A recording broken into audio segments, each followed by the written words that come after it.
नमस्कार दोस्तों, नमो भारत न्यूज़ में आपका स्वागत है। दोस्तों, पाकिस्तान हमेशा से भारत के लिए सबसे बड़ा सरदर्द रहा है। आज़ादी के बाद से ही पाकिस्तान भारत के खिलाफ तरह तरह की साजिशों को अंजाम देता आया है। नेहरू और जिन्ना की करतूतों का अंजाम भारत आज तक झेल रहा है।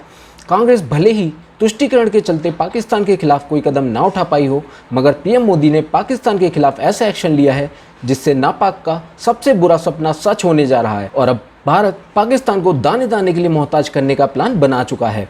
कल तक जो पाकिस्तान भारत को आंखें दिखाता था और गीदड़ भभकियां देता रहता था, अब वो पाकिस्तान भारत की वजह से भूखा मरने जा रहा है।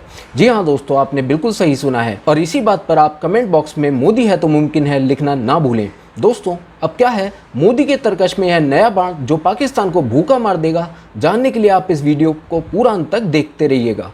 भूख प्यास व अकाल से ग्रस्त होने का पाकिस्तान का बुरा सपना अब सच होने जा रहा है। दरअसल पाकिस्तान को पानी की एक एक बूंद को तरसाने के लिए मोदी 2018 में ही काम कर चुके थे, जब उन्होंने किशन गंगा प्रोजेक्ट का काम पूरा होने के बाद उसका उद्घाटन किया था। पाकिस्तान ने इस प्रोजेक्ट में खूब अड़ंगे लगाए। पाकिस्तान इस मसले को वर्ल्ड बैंक तक ले गया, लेकिन पाकिस्तान को मुंह की खानी पड़ी। पाकिस्तान इस मसले को इंटरनेशनल कोर्ट ले जाना चाहता था, मगर मोदी के आगे उसकी एक न चली। पाकिस्तान के विरोध के बावजूद पीएम मोदी ने झेलम चिनाब की सहायक नदियों पर 2 हाइड्रो इलेक्ट्रिक प्रोजेक्ट पर काम शुरू करवाया था। ये प्रोजेक्ट पाकिस्तान के खिलाफ भारत की सामरिक ताकत को बढ़ाएगा। इस बांध के जरिए किशन गंगा से नदी के पानी को मोड़कर बिजली बनाने के लिए इस्तेमाल किया जाता है और फिर एक नए रूट से पानी को वापस नदी में छोड़ा जाता है, जिसके बाद भारत कभी भी इस पानी को रोक सकता है और पाकिस्तान की हालत खराब कर सकता है, जिसके बाद से ही पाकिस्तान भारत से थोड़ा डर कर रहता है। और अब उसके बाद इसी कड़ी में दूसरा कदम मोदी जी ने उठा लिया है। दरअसल अब मोदी जी पाकिस्तान को दाने दाने के लिए भी मोहताज करने वाले हैं। दोस्तों, आप सबने बासमती चावल का नाम तो सुना ही होगा और अक्सर हम लोग बासमती चावल को बड़े चाव से भी खाते हैं। दोनों देशों के बीच नया विवाद उसी बासमती चावल को लेकर है, जो दोनों देशों ही नहीं पूरी दुनिया में खाने की मेज पर अपनी खुशबू बिखेरता है। अब दोनों पड़ोसी देशों के बीच बासमती को लेकर खींचतान शुरू हो गई है। भारत ने बासमती के विशेष ट्रेडमार्क प्रोटेक्टेड जियोग्राफिकल इंडिकेशन के लिए यानी पीजीआई के लिए यूरोपियन यूनियन में आवेदन किया है। इससे भारत को यूरोपियन यूनियन में बासमती के टाइटल का मालिकाना हक मिल जाएगा, लेकिन पाकिस्तान इसका विरोध कर रहा है। अब आप सोच रहे होंगे कि आखिर यह पीजीआई क्या है? तो पीजीआई का दर्जा ऐसे खास भौगोलिक क्षेत्र से जुड़े उत्पादों के लिए बौद्धिक संपदा अधिकार मुहैया कराता है, जहां इसके उत्पादन, प्रसंस्करण या तैयारी का कम से कम एक चरण संपन्न होता है। भारत को दार्जिलिंग चाय, कोलंबिया की कॉफ़ी और कई फ्रेंच उत्पादों को पीजीआई टैग मिला हुआ है।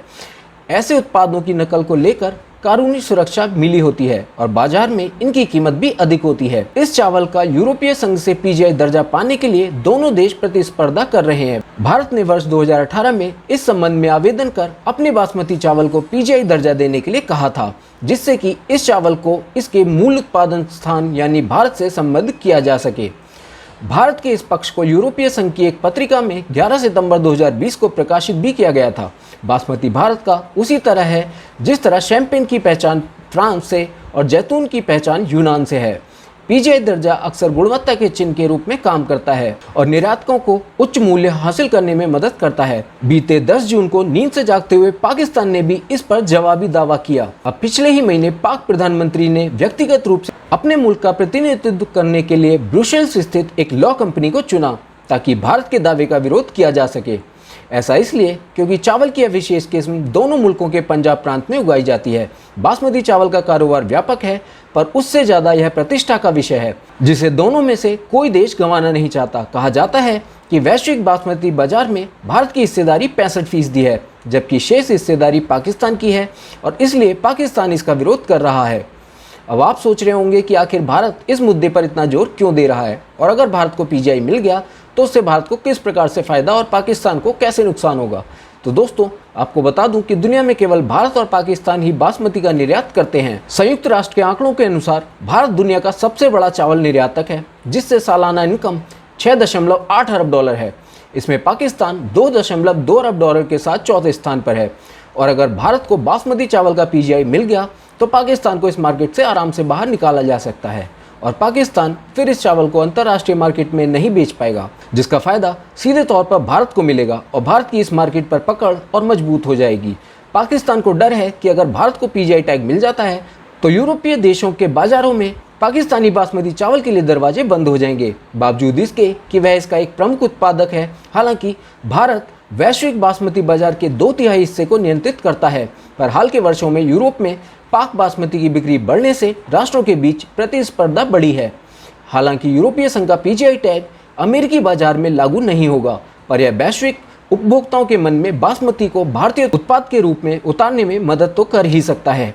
बासमती का एक इतिहास है जो इसे मध्यकाल से जोड़ता है। आईन अकबरी में जिक्र है कि लाहौर, मुल्तान, इलाहाबाद, अवध, दिल्ली, आगरा, अजमेर और मालवा के रायसेन क्षेत्र में मुस्किन यानी लाल बासमती की खेती होती थी, और इसी वजह से पाकिस्तान यह कह रहा है कि इसका जॉइंट ओनरशिप दिया जाए, जिससे दोनों देशों की सभ्यता बची रहे।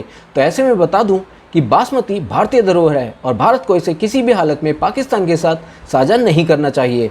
अब आप ही सोचिए, जिस देश में गजवाए हिंद की तालीम दी जाती है, जहां पर हिंदुओं का नरसंहार किया जाता है और भारतीय सभ्यता को कुचल दिया गया, आज वही लोग संयुक्त विरासत और जॉइंट ओनरशिप की बात कर रहे हैं। कोई देश आखिर कितना नीचे जा सकता है, यहाँ तक कि पाकिस्तान बासमती के ऊपर अपना दावा बता रहा है। उससे कम यह तो पता होना चाहिए कि बासमती का नाम खुद संस्कृत से लिया गया है, किसी अरबी या पारसी भाषा से नहीं, जो कि भारत की विरासत है। बासमती का अर्थ होता है एक प्रकार का खुशबूदार और अच्छा धान, जिसमें वास संस्कृत का एक शब्द है जिसका मतलब होता है सुगंध। और यही नहीं, पाकिस्तान और बांग्लादेश जैसे देश जो अपने भारतीय वंश को स्वीकार नहीं करते, लेकिन आज बासमती के मामले में संयुक्त विरासत की बात मानने को तैयार हो चुके हैं। खैर, पाकिस्तान और भारत के बीच बासमती का मुद्दा तो गरमाया ही हुआ था और लोग जमकर पाकिस्तान की खिल्ली भी उड़ा रहे थे, क्योंकि पाकिस्तान का कहना था कि यह कदम हमारे ऊपर एटम बॉम्ब गिराने जैसा है, जिस पर लोगों का कहना था कि पाकिस्तान के लोगों को बॉम्ब के अलावा और कोई शब्द नहीं आता है क्या। पाकिस्तान की धज्जियां तो उड़ ही रही थी। इसी बीच पाकिस्तान के प्रधानमंत्री ने तो अंतर्राष्ट्रीय लेवल पर अपनी नाक कटवा ली है। दुनिया भर में पाकिस्तान अपनी नापाक हरकतों के लिए जाना जाता रहा है। कभी वह भारत के खिलाफ आतंकवादी घटनाओं को अंजाम देने की कोशिश करता है, तो कभी किसी अन्य देश के खिलाफ कोई षड्यंत्र बनाते हुए धरा जाता है। शक्तिशाली देशों के सामने खराब हो चुकी इमेज को सुधारने के लिए पाकिस्तान अब दूसरे देशों को आम भेजकर लुभाने की कोशिश कर रहा है। हालांकि पाकिस्तान की यह मैंगो डिप्लोमेसी भी काम नहीं आ रही। दरअसल पाकिस्तान ने हाल ही में दुनिया के 32 देशों को मैंगो डिप्लोमेसी के तहत आम भेजे थे, लेकिन इसमें से अमेरिका और चीन समेत कई अन्य देशों ने आम लेने से इनकार कर दिया। सूत्रों ने यह भी कहा कि एफओ ने आम भेजने वाली लिस्ट में फ्रांसीसी राष्ट्रपति इमैनुअल मैक्रों को भी शामिल किया था, लेकिन पेरिस ने पाकिस्तान को इस मामले में कोई जवाब ही नहीं दिया, जिसके बाद पाकिस्तान की ग्लोबल स्तर पर थू-थू हो गई और अब दुनिया के सामने अपनी बेइज्जती करवा ली। और अभी जब भारत को बासमती के मामले में पीजीआई मिल जाएगा, तब पाकिस्तान को कितनी मिर्ची लगेगी, बस आप वो देखना, क्योंकि मोदी है तो मुमकिन है। वीडियो को लाइक, सब्सक्राइब और शेयर करना ना भूलें। अपने विचारों को कमेंट बॉक्स में लिखकर हम तक जरूर पहुंचाइए।